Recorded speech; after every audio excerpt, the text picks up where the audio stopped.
Estamos aqui novamente com Temperos de Cinema, batendo aquelas conversas gostosas, aquele papo gostoso com os amigos que gostam de cinema e gastronomia.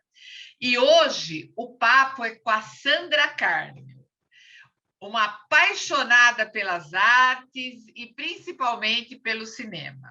Sandra, seja bem-vinda ao Temperos de Cinema. Obrigado, Fátima. Muito obrigado, viu? Obrigado pela deferência aí. Eu fui a primeira pessoa a participar do seu programa na televisão, lembra, né? Lembro, claro. Prazer estar aqui. Nós somos parceira dessa história do cinema aí, Sandra. Somos. Bom, a Sandra ela vai comentar um filme que ela adora e eu também, chama A Vida dos Outros. Esse é um filme alemão e ele é um retrato do que era o comunismo na Berlim Ocidental, né? Na época dos anos 80. Essa história aborda, né, a vida difícil que algumas pessoas tinham, que elas eram assim, o que acontecia? O serviço secreto desconfiava daquelas pessoas, começava a investigar, inspecionar, seguir a pessoa, então a vida dela virava um inferno.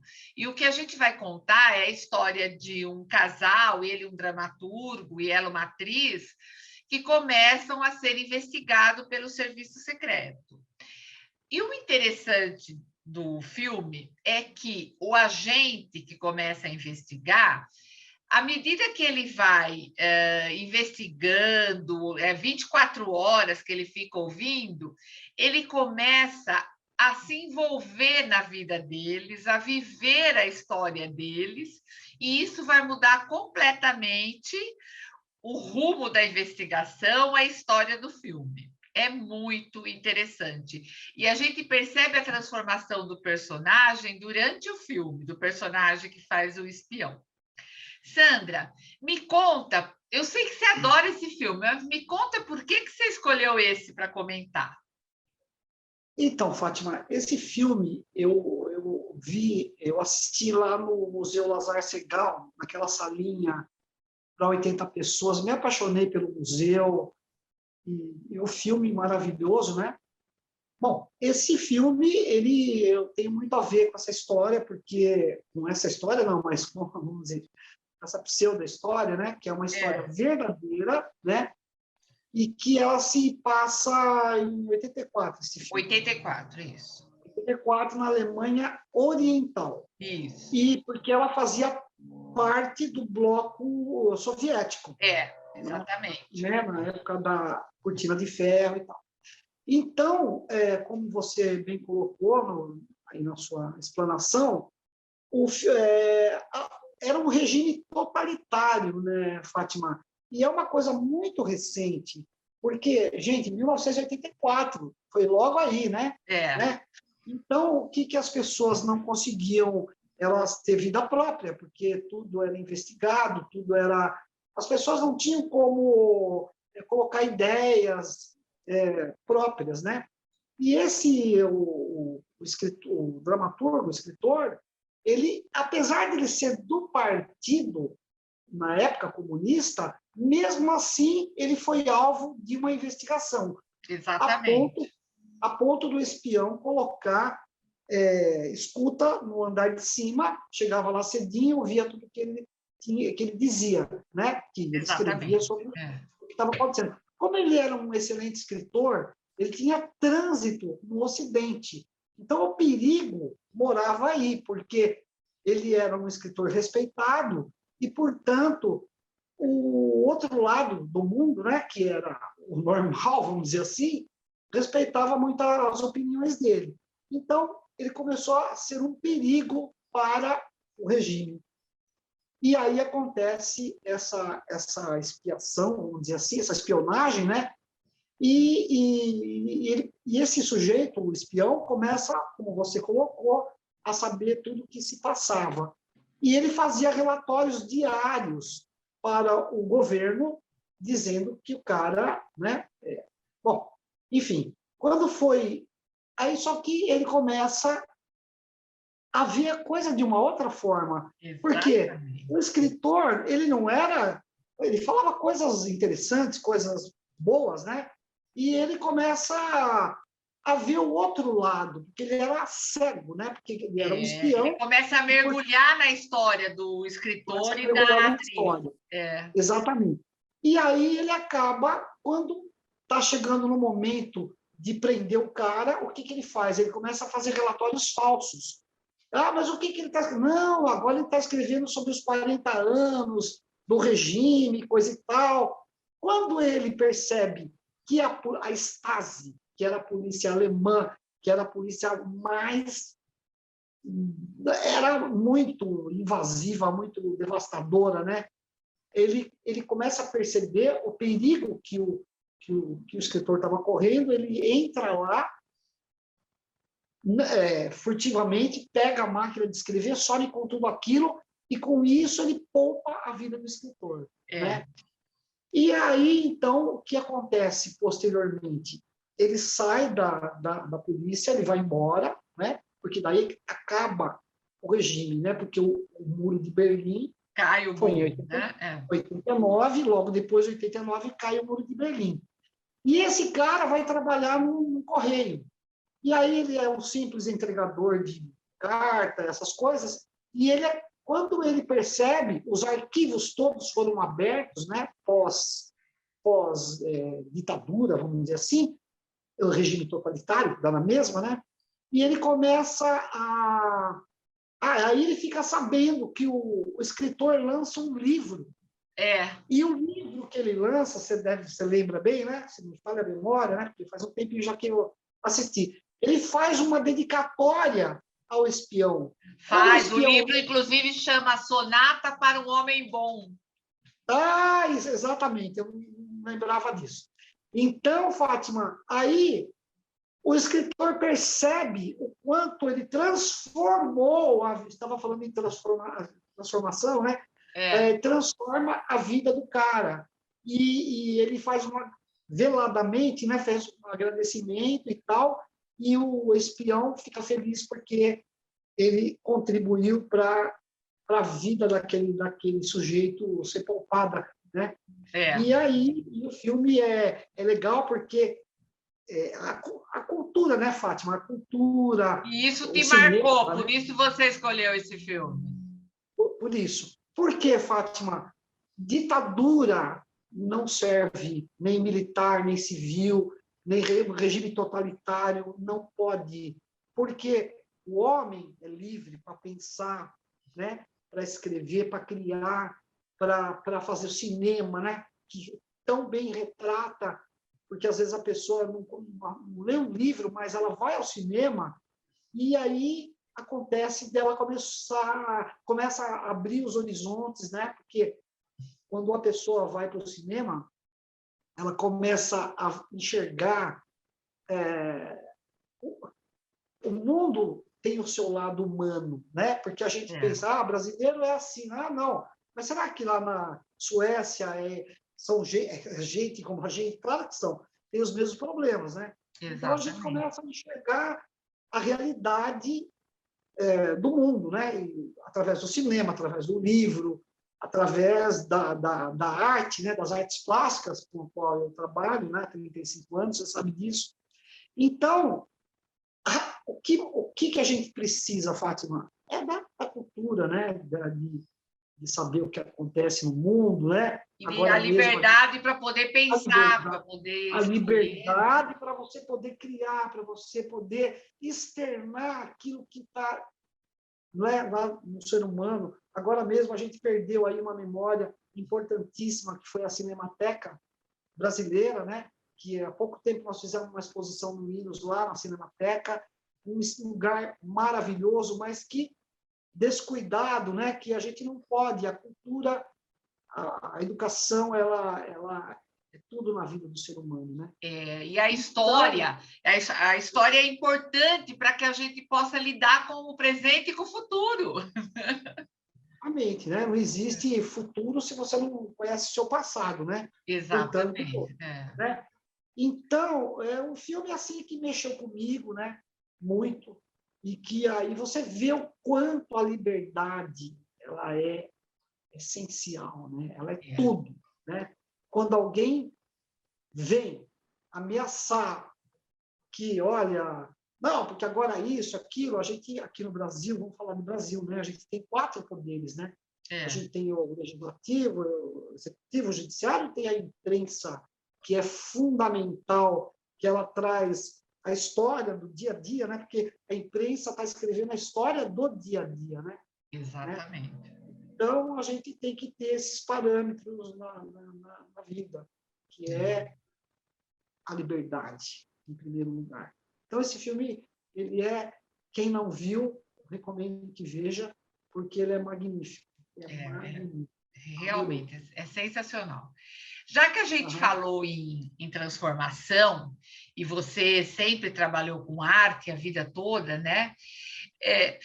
Eu sempre achei que a arte ela tem o poder de transformar. E eu queria saber assim, o que a arte, o cinema transformou na sua vida? Se tem um exemplo que você possa me dar. Assim. Olha, eu posso te dar assim. Depois, quando eu era criança, a minha mãe me levava ao cinema.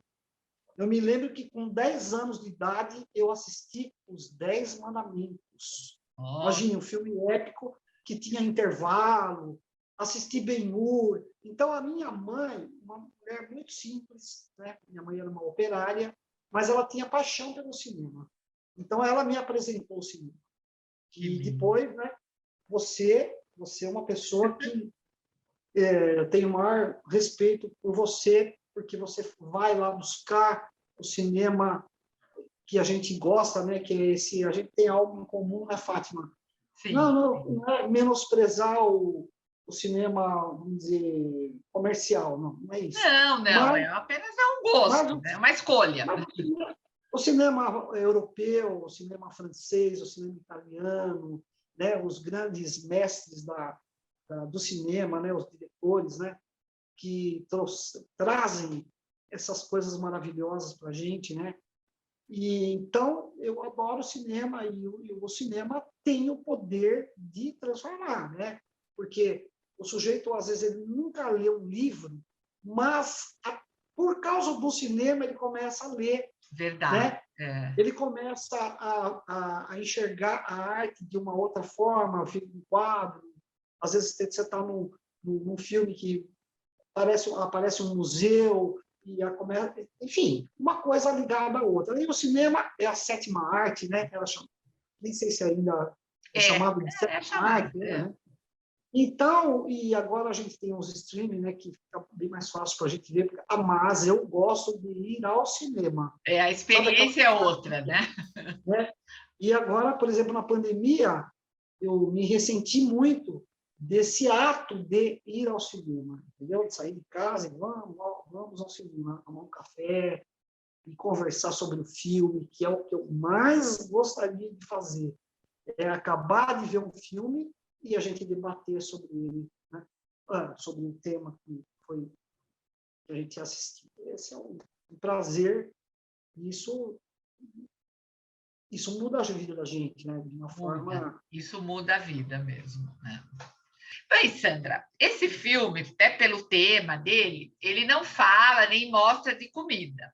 Mas como nós estamos no Temperos de Cinema, a gente sempre procura uma inspiração no filme para um tempero, para uma comida.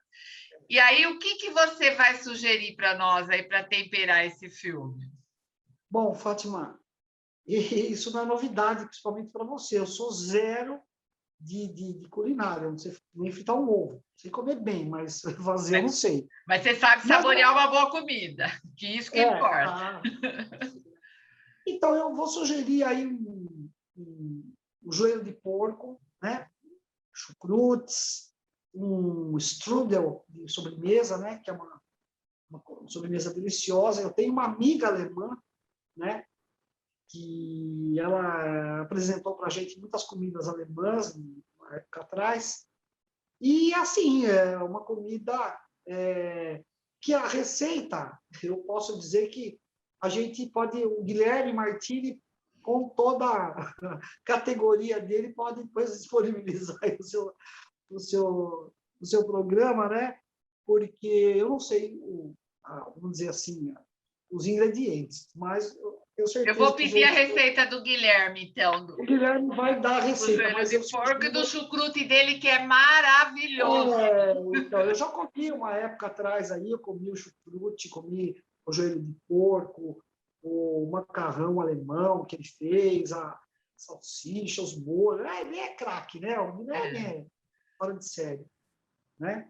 Ele fez Então, um jantar alemão do Faz Bem Fazer o Bem, né? sim. E foi A uma gente é delícia. fã e a gente todo mês a gente fica esperando avidamente para comer alguma coisa do Guilherme, né? Porque a gente adora.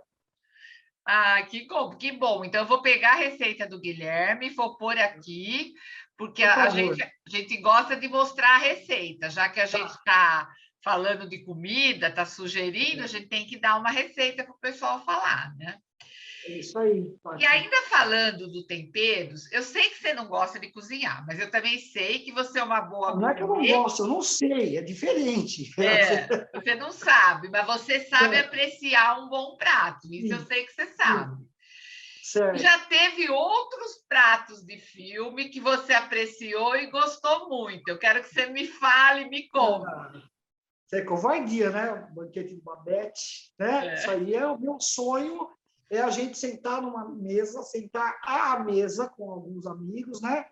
E comer essa maravilha aí, porque isso aí é o suprassumo da felicidade. Eu acho que não tem quem não goste de cinema e gastronomia que não lembre da festa de Babette, quando a gente fala Festa de disso. Babette, eu sempre erro o nome, mas é festa de Pode ser o Babette. banquete também, tem gente que chama de banquete.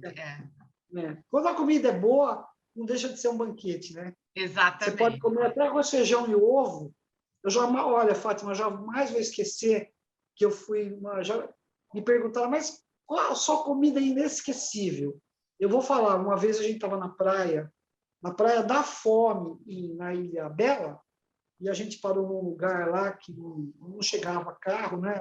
Um lancha, e o cara fez lá um ovo frito para a gente ali numa pedra, uma coisa improvisada. Aquilo foi maravilhoso, entendeu? Porque é um Manjar dos momento, deuses. manjar dos deuses, né? E você está desfrutando com pessoas que você gosta. Então, quando você está feliz, tudo é bom, né, Fátima? Exatamente. É o estado de espírito que às vezes deixa a comida boa, tudo. Pensa, esse papo está delicioso, mas para encerrar, eu quero que você me diga numa frase, numa palavra, o que é temperos de cinema para você? Então, Fátima, numa frase é difícil a gente, né? Mas assim, olha, temperar o cinema com a culinária, né?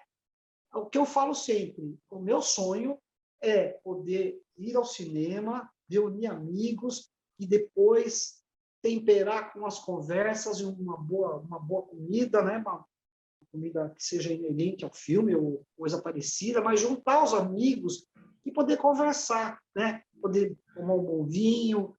E é tudo de bom, não existe coisa mais fantástica que uma mesa com pessoas, com amigos, comer bem e falar de arte. A arte é o tempero né? É o tempero da Junta. vida, né? Vou parafrasear vamos chamar lá o nosso amigo Dorival Caymmi, o João ter tudo, né? Junte tudo, é isso aí. Imagina a gente assistir esse filme, A Vida dos Outros, e depois comer um joelho de porco, falando sobre o filme, com o chucrute do Guilherme. Já pensou? Nossa, o chucrute do Guilherme é tudo de bom. Né? Vamos programar isso. E o nosso amigo Rui também, que cozinha muito bem, né? Aliás, o chucrute, essa vez o chucrute ele também fez, junto com o Guilherme. Bom. Tá bom. Bom, Sandra, muito obrigada. Foi um papo muito gostoso, delicioso. Eu tenho certeza que quem não assistiu esse filme vai procurar para assistir, né? E ele não é um filme tão fácil assim, mas não é impossível de achar. A Vida dos Outros, No acho que YouTube tem. no YouTube, né? Eu acho que no YouTube tem. e vale a pena. E depois a gente vai deixar essa receita aí alemã que a Sandra sugeriu no blog do Temperos, no portal JJ. E quem quiser ouvir de novo esse papo gostoso, pode acessar pelo podcast também. Muito obrigada. Oi, só mais uma colocaçãozinha, desculpa, Fátima. Esse filme é importante pelo momento atual que nós estamos vivendo. É bom fazer uma comparação do que aconteceu logo ali e do que não pode mais acontecer, entendeu? Muito bem lembrado, Sandra, muito bem lembrado. Falando. Obrigada pela essa lembrança. Um grande abraço, Sandra, um abraço para todo mundo que está ouvindo a gente.